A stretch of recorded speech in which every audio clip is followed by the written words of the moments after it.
Welcome everybody. Happy Tuesday. From wherever you're joining, we hope that it's either not too late, not too early, but we do know that there are probably a lot of people here from different time zones, so we thank you for joining us. Um, so yeah, I know we don't have any chat features in this webinar Zoom, but just to introduce the Q&A box to everybody, this will be our this will be our mode of communication between our guests and our host here, Laura. I'm your moderator, Andrea, so I will be taking all of your questions from the Q&A box and kind of dishing them out one by one when it's time for the Q&A portion of the session. So the lay of the land is truly, we're doing that now, myself and Laura, and then Laura's going to get started in a presentation that she's prepared for you all. And then we'll dive into the Q&A. So just a couple house rules before we get started. Make sure when you're putting your questions in that Q&A box that you're not asking questions that can be easily Googled. We want to make sure that all the questions here are focused. They can be fun, they can be professional, they can be personal. Obviously, this is about recruiting, so it's going to be a mix of both. And then from there, we just also want to remind you that this session is being recorded so that we can share all the knowledge that Laura drops here with other AIA members in the future. So yes, so that's kind of it. I hope you all are ready for a great presentation. We'll just get started. It's 7:03, but that's okay. Again, I'm Andrea, the moderator. I'll probably turn off my camera while Laura is presenting, but Laura, take it away. Oh my gosh, no, Andrea, don't leave me. You have to thanks for coming, everyone. I didn't expect such a great turnout, so I appreciate you guys coming out. My name is Laura Bourne. I am currently at Sony Pictures Entertainment as a talent acquisition coordinator. I've been there since about April, and I'll go into my whole history, how I got to Sony and all of that. But prior to Sony, I was at Skydance Animation, where I worked with Andrea and Lexi, some of the best people out there. And then before that, I graduated from Zoom University, which was so fun. But that's kind of my quick intro. Is it okay if I just jump into the presentation? Definitely. Okay, I'm gonna share my screen. Okay, so welcome everybody. So my talk today is going to be mainly about standing out. I do work in talent acquisition, and so I can answer all of your questions on resumes and interviewing and cover letters and networking, all of the scary stuff. And like Andrea said, ask me fun questions. I'm here to have a good time. Let's all get to know each other. So please feel free, don't be afraid to ask any questions. There are no stupid questions, all that stuff.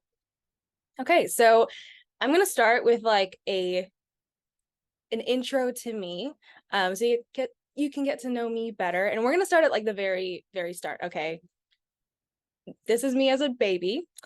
I'm born and raised in Los Angeles, California, to a Japanese mom, white dad, and being in LA and specifically Culver City, which is where Sony Pictures is, I was surrounded by the entertainment industry my whole life, right? And so Culver City is, I think, our name, our nickname is the heart of Screenland. And so this is where Wizard of Oz was made, and King Kong, and Gone with the Wind. So it really is just a historical piece when it comes to entertainment. And I was fortunate enough to grow up here. And so I always kind of knew that entertainment was an option. And pretty quickly, I realized that that's kind of the path I wanted to follow. That was around my mid-teen years.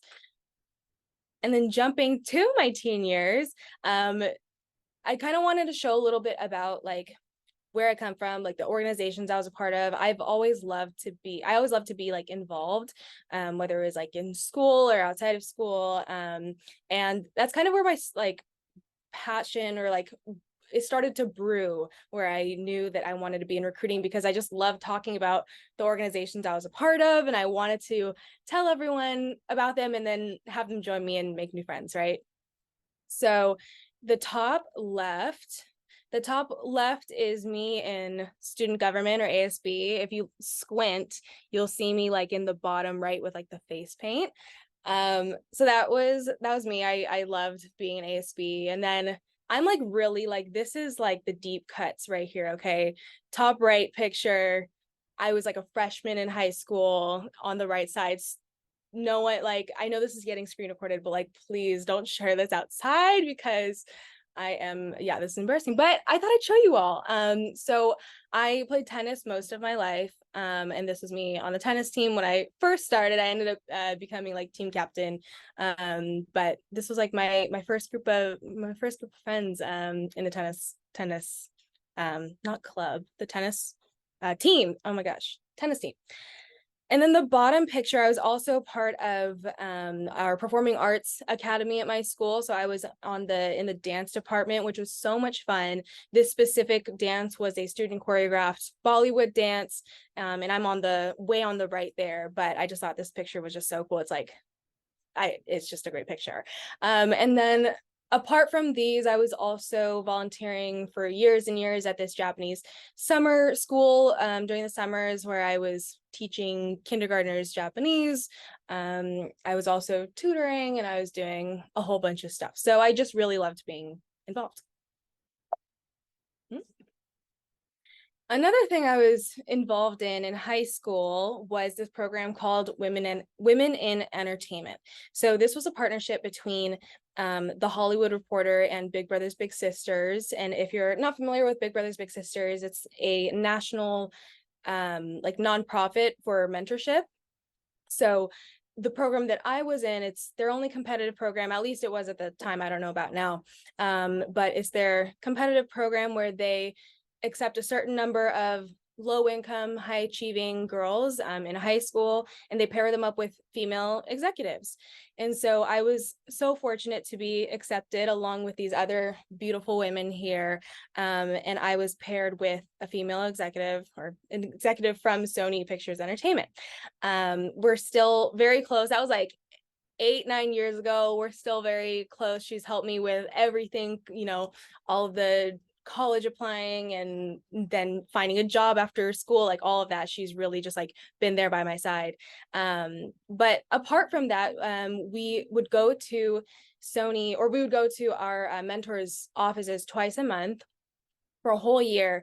And so we got to see all parts of the entertainment industry. So my mentor, she was running reality programming at Sony. So she like greenlit Shark Tank, and she was also doing like Dr. Oz at the time and Pyramid. And so I got to go to the sets and I met like all the sharks. It was the coolest thing ever.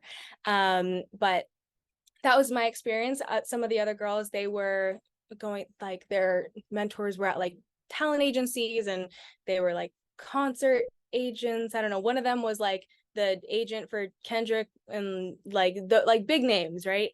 Super successful women. So it was an incredible program. And apart from that, we also got free SAT classes, and we got to go to networking events and go to different sets and studios. And so it was just a really incredible program. And this is like where my passion in recruiting probably started, where I just couldn't like shut up about the program. I thought it was like the most incredible thing that has happened to me. And so on the right side there, that was actually at the Hollywood Reporter's Power 100 breakfast that they have every year, where they celebrate women in the entertainment industry, both on screen and behind the camera, whether it's like production or or executives, or on the corporate side. And so we got to go, and every year at this lunch, they announce a few full ride scholarship recipients to Loyola Marymount University. And I was so fortunate to be one of the recipients that year, one of 3. When I tell you that it was like, still to this day, like one of the most surreal feelings to get my name called up by Emma Stone and Simone Biles to come up to the stage and like give a speech to like 300 executives and celebrities. it is still very surreal. And that was like how many years ago? I was like 17. And you can see me there. I was a mess. That's me with my mentor. But yeah, when I tell you, like, I vividly remember like Tina Fey and John Hamm sitting right in front of me, looking up and like watching me and applauding me. It was like, it's the strangest thing, but also my biggest accomplishment in life to this day, and probably will be for the rest of my life. I mean, getting a full ride like that just completely changed my life, especially considering that I was like low income and like I would never have been able to afford this. And now I'm going to college. It was the most incredible thing. And that especially like, you know, magnified my love for the program and wanting people to join it because it really changed my life. So then I went to LMU. The top left is the mandatory picture, first day, also a little embarrassing, but had to show it. And then I also wanted to do a version that I did, like I did for my high school pictures with college, of some of the things I was involved in. So bottom left, you can see me on the right side and like in the blue shirt with all of my orientation students. I actually came in as a film production major at LMU. And so these are all film students, but after a couple years, realized film production was not for me. Did not like being on set personally for like 12 hours a day every weekend. But for the people that do, and a lot of my friends that still do that, I think they are incredible. Like I could not do that. So I switched over to communication studies and I graduated with communications. The middle picture is when I first joined my service organization. LMU is huge on service. They're a Jesuit institution, so service and giving back to the community, like those are some of the like most important parts. And so I joined a service organization, and it was amazing. And then through that, my service organization was about like children and education for children, and so you can see some of my kiddos down there, and I would see them every week. I miss them dearly. They're probably like in middle school now, which is so funny to me. But they're my children. And then top right, I was also a tour guide. And these are some of the other tour guides, and I rose into leadership there, and still one of the best jobs I've ever had. If anyone here is interested in like being a tour guide, highly recommend it. It is so much fun. So that is college. And I feel like I had to include this. It's one of those like everyone knows where they were when the pandemic happened moments. And so for me, I was in Nashville, and actually I'll go back here. Oop. If you look at my my door, it says Corinne on the left side. That is, so she was my freshman year roommate, and we actually, my boyfriend and I went to go visit her in Nashville. And then that is the week when the world shut down and I came home with a mask, and then that was a pandemic. And I felt like I had to include this. It's like part of the story, right, for all of us. And so I spent my last year in college on Zoom. All of us experience Zoom, whether it's like high school or middle school or college. And so, yeah, it was also a great, like, I don't want to say it was a great experience, obviously, but it was very different. And we had to approach it very differently, I think, especially as a senior, where we didn't have internships, and like if we wanted to, you know, find something straight out of school, like we really had to go out of our way, right? And so something that I did and I really prioritized, I was like, what can I do to put myself like make myself go forward, right? Like what can I do, what's in my power? And so what I did, and I'll get into this more, but I utilized LinkedIn this entire senior year. I knew I wanted to go into entertainment, but I didn't know where I wanted to go. I knew I was a people person, but I didn't know where I fit into that. And so I just started reaching out to people on LinkedIn and just asking for some of their time and figuring out what I liked and what I didn't like. It was networking, of course, but it was more so about learning about different careers and industries. And eventually I found animation, and I found Skydance Animation. I actually connected with one of the recruiters here, and it just so happened that a position opened up around the same time that I was graduating. And so I joined Skydance Animation about 10 days after graduation.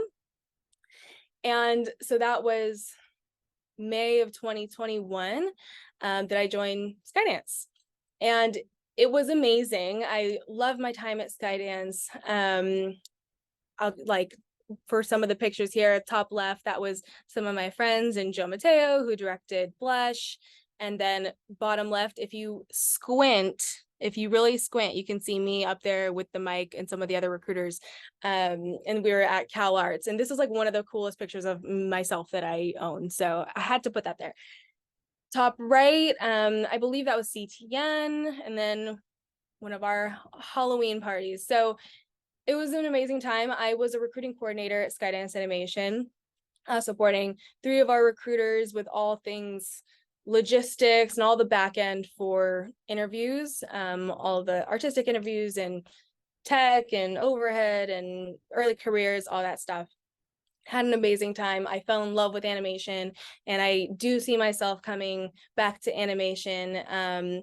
But unfortunately, in January, I was laid off, and it was a huge bummer at the time. But in hindsight, like, it really did work out. I'm happy that it happened when it did, and I knew that I would find my home somewhere else as well. And so after a few months of applying and getting, interviews and offers, I eventually found my way to Sony Pictures Entertainment. And I do want to make a differentiation that I'm at Sony Pictures Entertainment and not Sony Pictures Animation.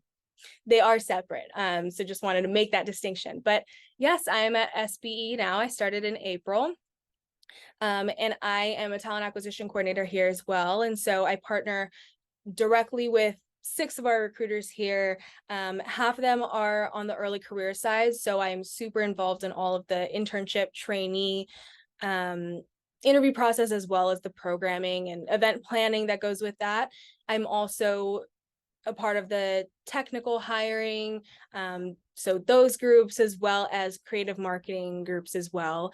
And live action is very different from animation, so it's been a learning curve, learning all of the live action departments. There are so many, I don't want to say so many more, but it is very different, from distribution research to sustainability to like we have like 12 different marketing departments at Sony. Like, it is just so massive, but it's been amazing learning all those departments, and really kind of rounding out my knowledge of recruiting as well as entertainment. So yeah, the bottom, I just want to point out the bottom right, that's the early careers team, and we work all together all the time with putting together events for our interns and trainees. And then the woman in the middle in the black dress, that is our fearless leader of all of human resources, which we call people in organization at Sony Pictures Entertainment. So she's at the very, very top. And she came and hung out with us for our end of season event. So that's kind of my journey so far. Still at Sony Pictures. And so I've been here about 7 months or so. And yeah, that's my life so far. So I'm happy to open it up to Q&A. Again, I want to make this fun, interactive, whether it's like super specific questions or like broad questions about my life, like whatever you want. Like, I want to cater this to you. So fire away, Andrea. Awesome. Thank you so much, Laura, for that. Amazing. I love the pictures. Like, I feel like I don't see enough pictures in these types of decks, so that was amazing. Everyone here in our presentation, our session, please direct your questions to our Q&A box. We will be reading questions off of there. Try not to use the chat so much, because we may miss your question. So we have a couple here already. What is your, this is from, I'm going to say it wrong, maybe not, Christian, but with a K. What's your process of connecting the perfect candidate to an open positions description? Ooh, I mean, this is going to sound really cliche, but there is no like perfect candidate. Like, there's not going to be one specific type of person that we're looking for. when it comes to a job description, we aren't even looking for you to like match every single bullet point or that you've done every single bullet point. We're looking for you've done most of them. We want to know that you have done this job before and that you will be able to grow into those other parts. But when you're creating your resume and your cover letter, you're doing those things to get the interview. Like, you don't have to make everything so perfect that you're like, this is going to get me the job, because that's going to get you the interview, and then you are going to get yourself that job. So doing your research, and not just research on the team, but it's the research of the content that the studio makes, the mission statement, the C-suite executives and what they believe, where they've been, because where they have been, they're going to bring all those ideas and bring it to that specific studio. So that kind of shows you like the direction that they're probably going to go. Reading up on articles and what the studio has coming up, like those are all things that's going to help you in the interview itself, because we want to see that you've done your research and that you're passionate. And something that I always say is that when you're interviewing for a position, those like 30 minutes, 45 minutes, that is your dream job. Even if it's not, even if you're like, I'm just taking the interview just to take the interview, like they tell me to always take the call, so I'm taking the call. But it's like those 30 minutes, that is your dream job, and you need to show that. And so like that is always already going to put you ahead of other candidates, because we have candidates all the time who are like, yeah, I'm still exploring, like this position came up and I thought I'd apply for it and it sounded interesting, but like I'm still exploring. For every candidate like that, you're going to have another candidate who's like, I have been so excited to apply for this position. I've been waiting for something like this to open up. I've been keeping tabs on the team and who you've been onboarding, and I just am so excited and I want to do this. We want to see that passion and that drive. So that was a long-winded answer to your question. I don't even know if I answered it. But yeah, it really just comes down to like, when it comes to like the perfect candidate, it's someone who fits most of the bullet points. And if there are a few bullet points that you think are missing in the interview, you want to touch on those and say like, well, I've done this in the past that I think translates into this, because we want to see you making those connections too. Awesome. And this kind of goes into some of our guests here who are not living in the US, but someone asked, what are some of the ways someone living in another country can get known and stand out to recruiters like yourself?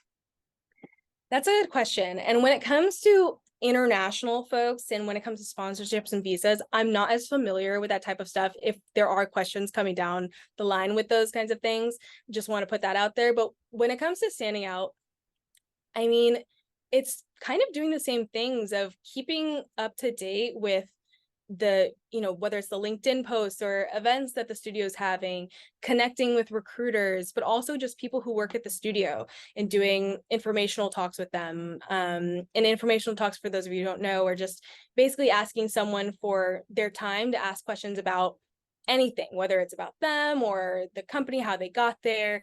It's just to learn more. And so I'm the biggest advocate of that. That's how I got my job at Skydance. That's how I figured out what I wanted to do. And so I love doing those as well. But that's definitely something I recommend to stand out, especially when you feel like you're so far away from everything. We are very connected through like social media and the internet. So really utilize that, like connect with people, whether it's recruiters who you might have a little bit harder time reaching because our inboxes are flooded. Reach out to people in production or artists or even assistants. Like for every 10 people you reach out to, like one person's going to respond. So that's probably what I would recommend. Awesome. Okay, Laura, just a technical question. Do you mind unsharing your screen so that way we can? Oh, yes. Happy to. Awesome. Okay, so our next question, I'm going to combine two questions because they are similar. Okay. So, they're all kind of centered around cover letters, and Love. the one question is, how can I write a perfect cover letter to be recruited? And then a second person asked, Do recruiters actually read cover letters compared to an automation or them just, just brushing by? Yeah. So great question. Every single person in recruiting that you ask about cover letters is going to have a different opinion. So, and they're also going to tell you that they read it and they don't read it. I know people on my own team at Sony who never ever read cover letters. I was trained under someone who does skim cover letters and does like utilize that as a resource. And so I do that as well. I do make sure to, like, if I have questions or anything like that, like I do look for it. And honestly, like if I see a resume that I'm on the fence about moving forward, like I'll see if they attached a cover letter. And if they don't, it's going to be an easier decision for me to be like, no, like they don't care as much, which, isn't necessarily always the case. Like sometimes you just don't have time to write one or whatever it is. But, you're competing with so many other people that someone else is going to attach a really thoughtful cover letter, and I might choose that person if I'm on the fence. So my piece of advice is always add a cover letter because you literally never know. And then when it comes to crafting the cover letter, I always say it's kind of like a love letter to the studio or the company.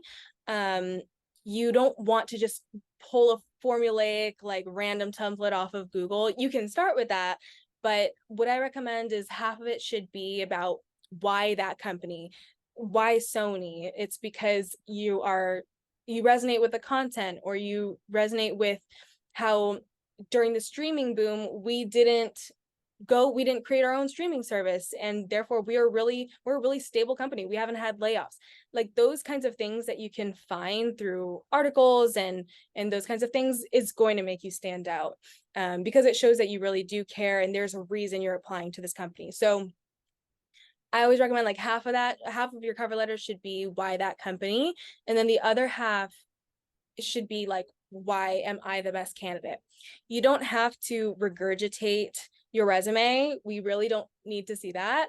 But it's things that aren't in your resume that you can talk about why your skills are transferable, or why your job at, I don't know, like a coffee shop or a cafe, like how can you bring those skills into a like office job or a PA or something? Maybe like you want to talk about the customer service elements, or negotiating a lot of different hard personalities. Like there are things that you can take from a lot, like most jobs, that you can transfer into whatever you're applying to. So it's just finding those things and being able to expand on that in your cover letter is what I recommend. But above all, it really is just showing your passion. It doesn't, please don't make it like so much that it's like giving clingy, like don't do that, or like needy. But just talk about that you really resonate with the company, you've seen yourself working there, and you were really excited to see this opportunity. Awesome. And kind of rolling into it, you already mentioned it, but resumes. There have Mhm. been a lot of questions about resumes, and I'm going to combine them as well. I think a lot of us are wondering how to craft that perfect resume, and specifically for recent graduates who don't really have either, much experience, let alone entertainment experience. How or what advice would you give them to stand out? Yeah. So kind of what I was saying before is that you can craft your experience you can translate it into a lot of different things if you know what to pick and choose. So for example, I I had one recruiting internship under my belt before I graduated. And before that I had a couple different internships, and those were very valuable, but like I wanted to go into recruiting, right? But some of the other experience I had was I was like a gym. I worked at like the front desk at a gym, specifically the membership office at my school gym. And so what I used to write, and honestly, it still might be up on my LinkedIn. I don't know if I updated it, but it's my first bullet point was like showcase gym memberships to potential clients or customers or something like that, which yes, that was what I did. And in my job then, that was the most important thing that I did. But that's not relevant to if I was applying to a recruiting coordination position about like showcasing gym memberships. But what is relevant is that I was very like customer facing. I was working in customer service, and as a recruiting coordinator, that's what I'm doing. I'm the face of the studio. And so I have to pull those kinds of things of like customer service.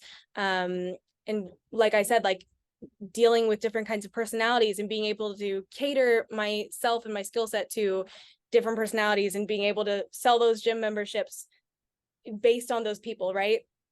Or I learned a new computer software, like the software that the gym used. I had to learn that.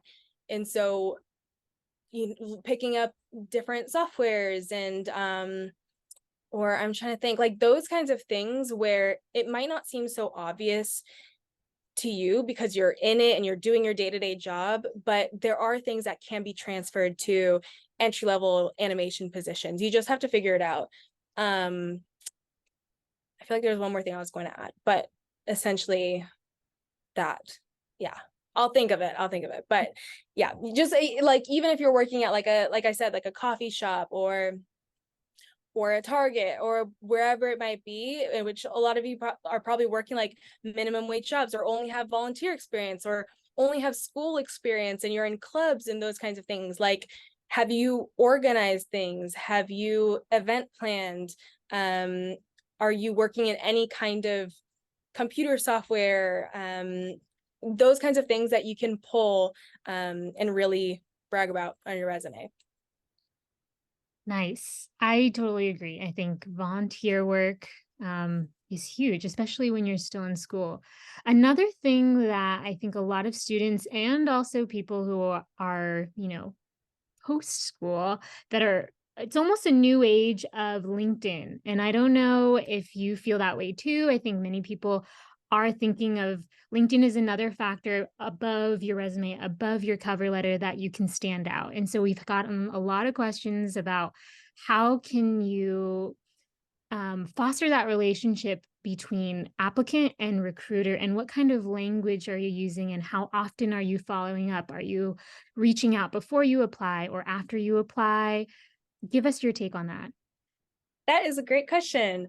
When it comes to LinkedIn, it's definitely become like an extension of your resume, right? Like if you don't have a LinkedIn on your linked on your resume or your application, it does kind of bring like a question mark in my head.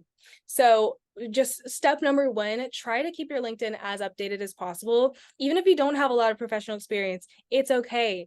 Like just have your volunteer experience or the school you go to, just having it updated is going to serve you well, and having a bio that shares a little bit about you.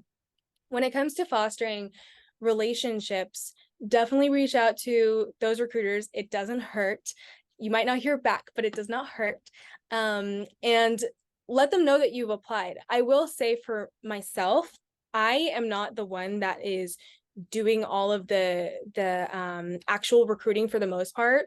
I do a lot of the back end logistics. And so I have tons of people every single day telling me that they applied to whatever position. And it's either like, that's a position that's in my world to begin with, or it's not. I have another coordinator on my team and we kind of like split our recruiters half and half. And so I don't have insight into her role. So I can't even help sometimes.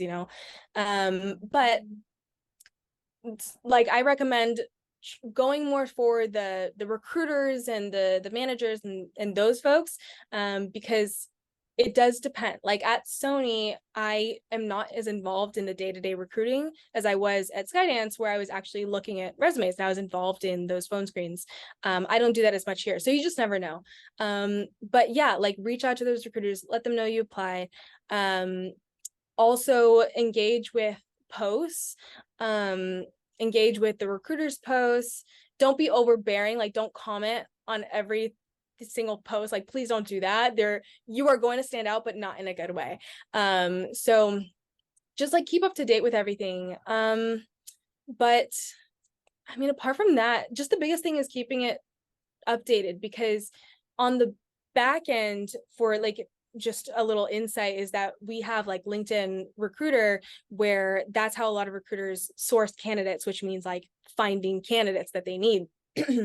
And so they'll type in specific keywords that they're looking for, like say like, my God, it's been a minute since I've been in animation, but I'm like color key artist. I think that was a thing. So they're like looking that up, and then a bunch of people come up and they're either open to work or they're not, but they come up, and if it's all updated, then it's going to be really easy to find the people that you need or that you're interested in. But if it's not updated, then they might not find you, you know? So just keeping it updated, having like important keywords in your LinkedIn itself so that it comes up in LinkedIn Recruiter, that is probably a good call. But yeah, I mean, just use LinkedIn. It's a great resource to have. I used it for, again, all my informationals. Like that is what I would recommend. Oh, and when it comes to the language, I wanted to touch on that because I get a lot of folks who kind of expect that I'm going to respond, or when I do, they're very like, okay, sounds great. I'm free at this time. And it's like, I'm giving you my time. Like, I want to see that you are appreciative of my time, because I am selective with who I give my time to. And so just be grateful, be accommodating, and just, yeah, be respectful, I would say. Yeah. Awesome. Um, this kind of rolls into connecting with recruiters, but someone asked, can I reach out and connect with a recruiter when I'm not currently looking for work? I think this is a really great question because I feel like sometimes when we're looking for the job, we are in go mode, right? And then once you get the job, but you're not, you still want to make those connections. So, what does someone say when they want to connect, but they're not really looking for a job? This is a very personal opinion. I have no idea how other recruiters feel on this. This is very personal. I probably prefer that people reach out to me when they're not looking for a job. And that's because when people are looking for a job, they want something from me. Like I get every single day, I get people, I just applied to this job. And sure, that's what we say, you should do. But you are then asking something of me. You're asking me to look at your resume, or that I forward you to someone, right? But if you're just saying like, I found your profile and your work experience really resonated with me, and I would just love to stay connected, or I am so excited about the Sony spring internships, and I noticed that you're in recruiting, and I would just love to follow along. Like, would you accept my request? Those kinds of things. I'm like, wow, they are not asking something of me right now, and they genuinely like want to connect with me and follow me, So I prefer that. Again, it's super personal. But yeah, like don't be afraid to do that at all. It's not weird. Reach out to people when you see them. It's like there's no reason to wait or anything like that. Like just connect with people who you feel like you can learn from, or that you want to follow. Definitely. I think on the flip side, we have another question. Natalie, she's saying, how do you stay motivated to reach out to employers when you're kind of, receiving a lot of rejection, or you're feeling discouraged, you're trying to get yourself out there, whether it be your resume, your cover letter, your portfolio. So yeah. Yeah, and I literally just got a similar question yesterday of like, is it worth it to continue to cold apply because I never hear back, kind of thing? And it's tough because I can't speak on every studio, but always apply to the job. And my advice is, as soon as you see a position open up, apply. Like as soon as you see it, try to get in the same day, because Sony positions, especially entry level, you're talking like hundreds and hundreds and hundreds and hundreds of applicants, right? Like probably like 800 plus, I think I saw one time. And I don't know if that's like normal or if that was just that one time. I think it's normal. But, and it of course depends on the job. But I think and recruiters are not going to look through all 800 resumes. So try to get in as soon as you can. You don't have to perfect your cover letter You don't have to make your resume absolutely perfect if that means you're going to delay applying by a few days, you know? And so that's my first piece of advice, is get in as soon as you can. And then, yeah, it's totally normal to feel discouraged and you feel like you've been applying for months and you're not hearing back. But I think it's like the feeling of being productive and like proactive is going to keep you going. Knowing that you're doing everything in your power, because you are going to get somewhere eventually, whether it's actually reaching out to people, or for those of you who are artists, like continuing to build your portfolio and continue to work, and just going out there and like doing, again, I've been out of animation for a second, so I'm like trying to remember all my terms. But like doing like life sketches and things like that, like do what you can to make yourself better. Go to classes and go to these kinds of seminars and sessions, like find workshops. Those are all things that's going to make you better as a candidate. It's going to make you more comfortable and confident.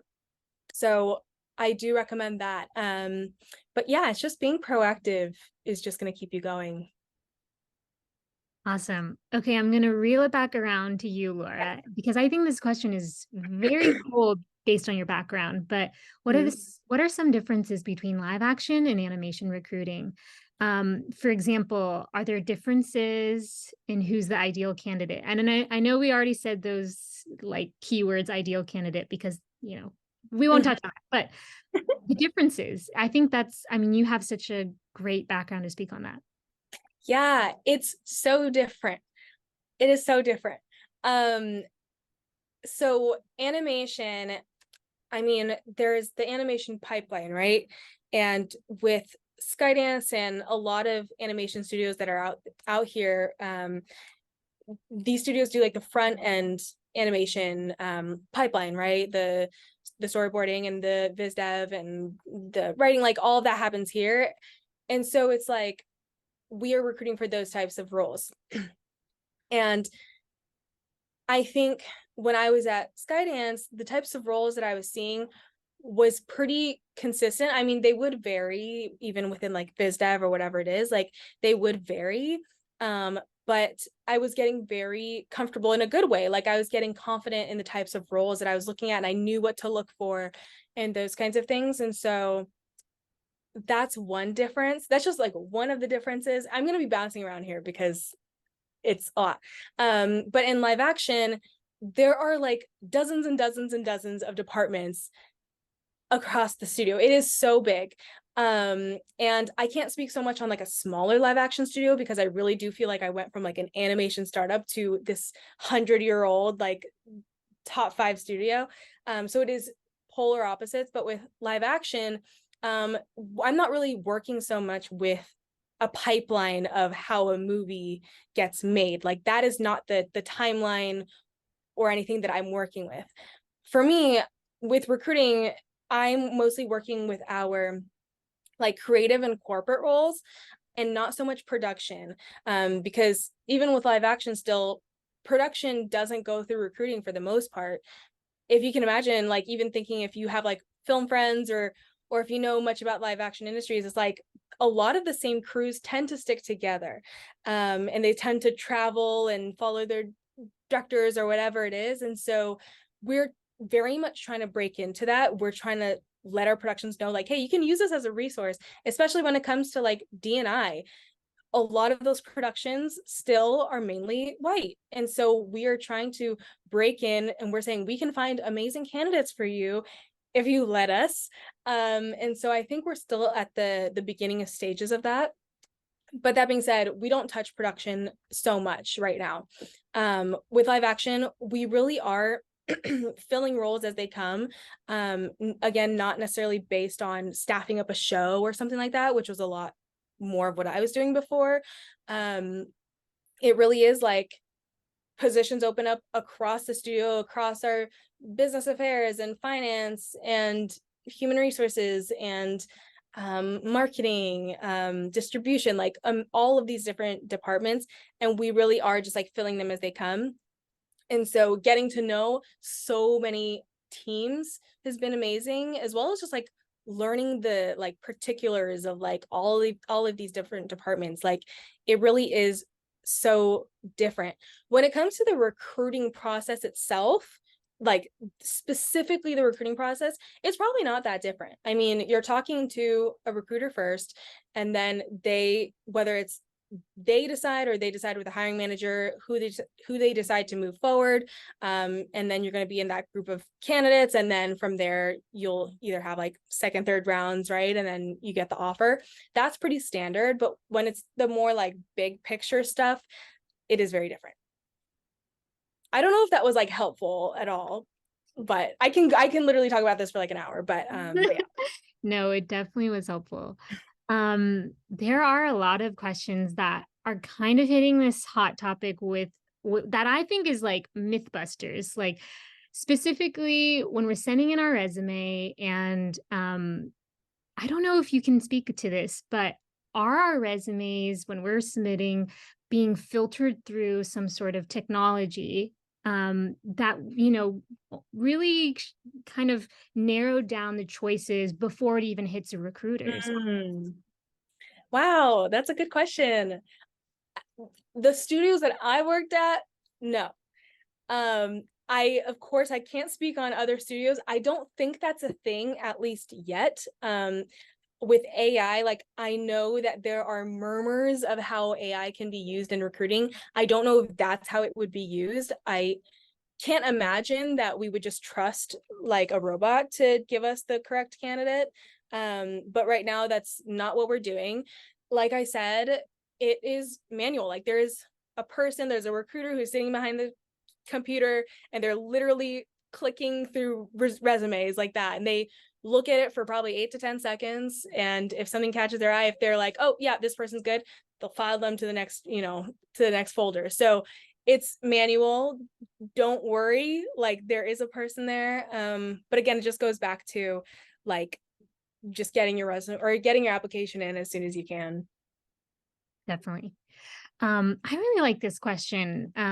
What is the biggest trait that will stand out for you in a resume or cover letter that will get someone hired? And they actually went into saying soft skills, hard skills. And I Mm, think that's a great question because depending on the role, of course, there's different hard skills, but soft skills, I feel like, are pretty universal. yeah. Yeah. When it comes, and this is just a tip, a general tip, is that if you have a skill section in your resume, it should be hard skills. We're not necessarily looking for soft skills in that section, because if you put communication or teamwork or leadership, like we know, like we can imagine that you are a good communicator, right? So like those are not things you need to include, but you should include hard skills if you have them. If you don't have them, don't include a skill section. I didn't have skills for a long time. Like I feel a type of way about it? Yeah, but I was like, I'm not going to have like 2 programs that I picked up, like I wanted to wait until I had enough things under my belt. And so now I do have a skill section.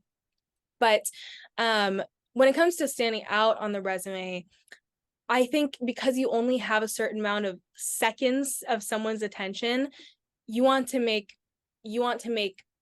it legible and organized. Tip number 1, don't include a picture. Don't include picture. I can expand on that if anyone's curious, but like don't include it. Also, don't include a bunch of different colors and fonts. With artists, I know that it can be tempting, and if you're a graphic designer or something, that might be a little bit different, even though we do want to see it that it's clean and easy to read. But just try to lean more traditional. For my own personal resume, I made it on Canva. Like is it pink? Like, yeah, it's a soft shade of pink, but I tried to make it very, organized, traditional as I can. And I think, okay, I shouldn't say pink. It's like beigeish pink. Okay, I don't want it to sound unprofessional. My resume is very cute. But yeah, just making it easy to read. Also, going back to like the bullet points, you want to make the first or second bullet point transferable to what you're applying to. So again, going back to my gym membership thing, don't say that you showcase gym memberships and that you are selling gym memberships. Like, that's not necessarily the most important part. It's that you were customer facing, and you were talking with hundreds of customers a day, whatever it is, right? That is what's important. And if you worked at a restaurant or cafe, like the actual cleaning and the being in a cash register, like those things are probably what you're doing every single day, but that's not going to be the most relevant to what you're applying to most likely. And so think about what is most important. If you're applying to a PA job or an admin job, think about if you worked at a restaurant, like, were you picking up calls? You had to, really refine your phone etiquette and like your manners, right? That's really important. Or if you were taking like email orders, I don't know, if you're emailing a lot, like that's important. Try to think of administrative skills that you've picked up and include those in the bullet points. And then just like a nitpicky thing is try to fill out those lines as best as you can. And when I say lines, like when you have your resume, try to fill them out instead of just having little, having one word take up the whole line, because then you're wasting space. So just try to make as good of the space as you can. Make it detailed, but like, include numbers, percentages. If you have stats, try to include those. But yeah, try to be specific. I'm glad you went into the nitty-gritty of the resumes, because we do have some questions, and you kind of already touched color because Mm-hmm. someone asked black or white, design versus no design. But another person asked also, what about like YouTube videos and more so like channels to their content, their portfolio? I think that's a little different, of course, because they're artists. But well, I think for the artist perspective, what also stands out for you? Yeah, that is a good question, because you are most likely not handing someone a physical copy of your resume. Like, they're going to be looking at it on a screen, which is great because then you can hyperlink your, whether it's like a YouTube or Vimeo or whatever it might be, you can just hyperlink that. And so a good place to put that might either be like in your your contact section, like where your list. And when it comes to your contact session, you want to include your phone number, the city that you live in, not your entire home address. We don't need that. Just the city that you live in, your email, your LinkedIn. So those are the 4 that I always recommend. And when it comes to your LinkedIn, you also, this is just a pro tip, you don't have to put the whole LinkedIn link. You can literally just put the word LinkedIn, hyperlink it, just makes it very clean. And then the same thing with like a YouTube or something. You can just use the word YouTube or like whatever words you want to use for it, and then hyperlink that. And that can go also for your portfolio or whatever else you want to link. So it does make it easy that it's digital. But yeah, definitely include that and anything else that might be relevant, especially if you're an artist. Great. I'm glad you touched on that because we've had some questions that were all over resumes and what stands Yeah. out for you. I think a good one that I really liked, because myself, I transitioned into animation as a second career. And I think there are some friends out there who are coming from a different industry and then trying to make their way into animation.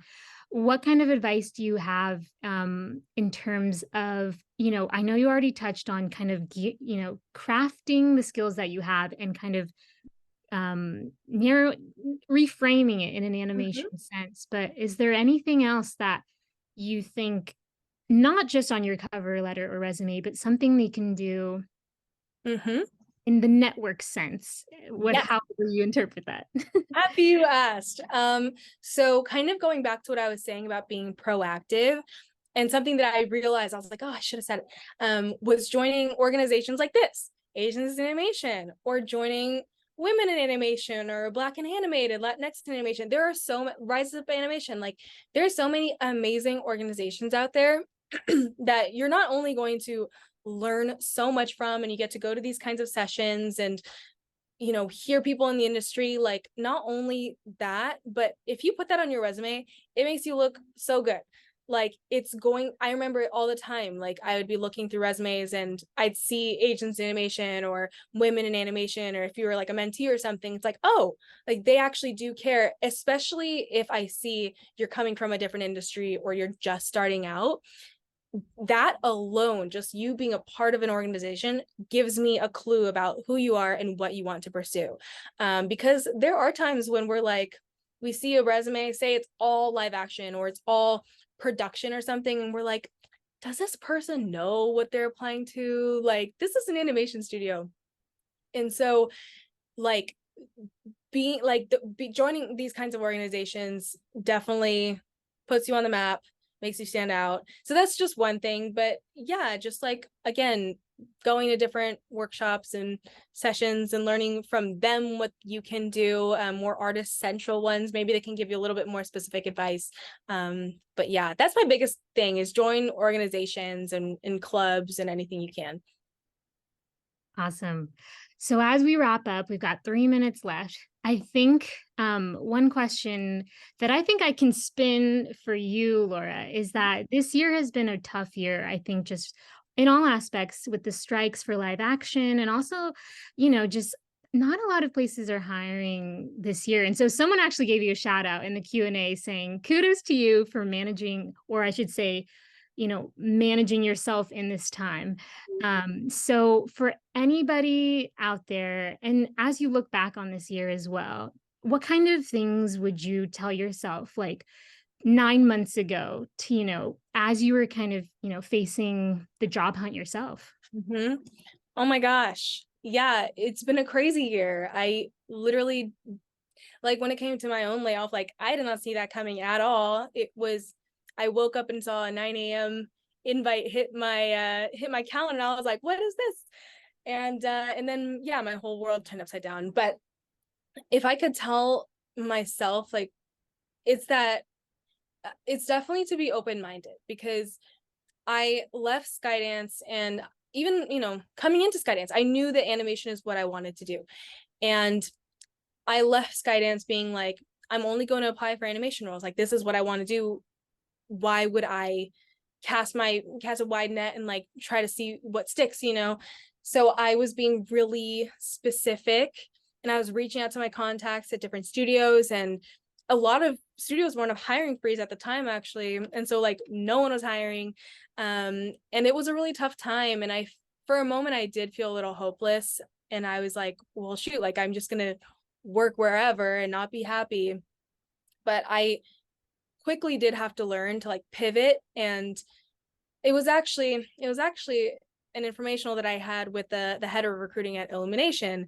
And she was like, Laura, if you want to be in animation, you will find your way back to animation, right? And it's true. It's like I have my whole career ahead of me still. Like I have a lot of years left in this life, I hope, and I know that like I will work hard to get back there, but for now it's okay, and that it's a tough time. And so I pivoted and I started looking at media and live action. And then Sony actually reached out to me, and it was an amazing opportunity. Like, I had been going to Sony when I was 16 years old, and it was my dream. I eventually wanted to come here. And then this opportunity came up, and it was amazing. And I felt like the stars lined up, and I knew that like this is where I needed to be right now. And I am so freaking happy here, and I am learning so much. And it's also been crazy to be here like during the strikes as well. I started a month before the strikes began, and so that has been a big part of my experience and just learning everything. But it's been incredible, and I am so happy to say that I've worked in live action and for however long I do, and then eventually find my way back to animation. I'm excited for that too. But I would just say, be open-minded, be kind to yourself, be patient. It's hard getting a job. Like, it is hard, and it's going to take time. And if you're feeling like you're lonely or that you're alone in this, you are not. So many people are on the same boat. Even recruiters who were being laid off last year, it's like it's a tough time, and you're not alone. Feel free to connect with me. Like, my LinkedIn is open. I'm happy to chat with anybody. But utilize your connections, follow up with people, use LinkedIn, keep it updated. But yeah, just be kind to yourself. And with that, thank you everybody for coming to this wonderful session. Laura, thank you so much. You've dropped tons of knowledge and a lot of hope for those of us that are looking for that first step into the industry or just, the next chapter in our career. So thank you everyone for coming. We really appreciate you. Spread the word. The AIA Career Summit is not over. We have way more events happening this December. So check it out on our website. And Laura, thank you so much. We Of course, appreciate you were a great moderator. You killed it. Oh, thank you. Everybody have a great night or morning wherever you are, and we'll see you at the next session. Thanks, everyone. Bye. Bye.